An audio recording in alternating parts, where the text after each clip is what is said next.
Ja. Muss mich wohl Insekten in die Fresse. Ich nicht. 20.000. Ja.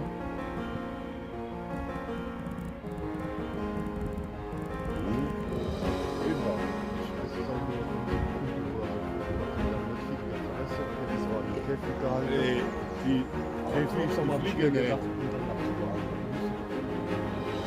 Ah ja, 20.000 Fliegen am Tag. Am Tag, nicht 20, nicht 200, nicht 2.000, 20.000.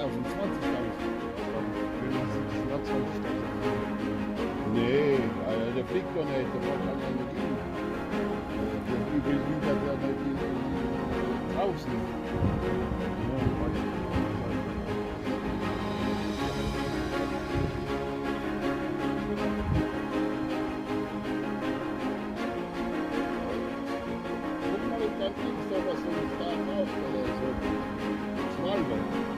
Insekten pro Tag.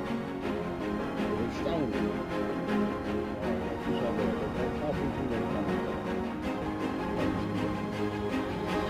habe ja, mit Gewicht ist es viel, da müssen wir 25 Kilo Feld. Ja. So was noch nach der Hauptschule. Ich habe gedacht, was ich dann ist, eine ganze In Rom gibt es starke Millionen, in Rom fliegen. Das ist wichtig, das ist Schauspiel. Millionen von Starren da. Ganze Rom ist voll. Ganzer Himmel von denen. Da ist ja der Einzugsgebiet von denen. Und die schießen noch dazu. Hast du gesehen?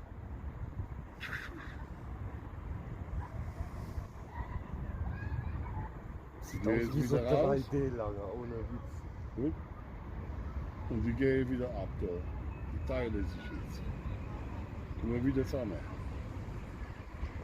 Und da geht's die Reise so ein weiter. Sandgemälde, Wow. was sich immer verändert. Guck, Prof. Guck, die kleine Gruppe haut wieder in die andere Gruppe rein. So. Jetzt kommt die zwei Gruppen zusammen. Guck. Ja, nee. Aber jetzt kommen sie zusammen. Ja.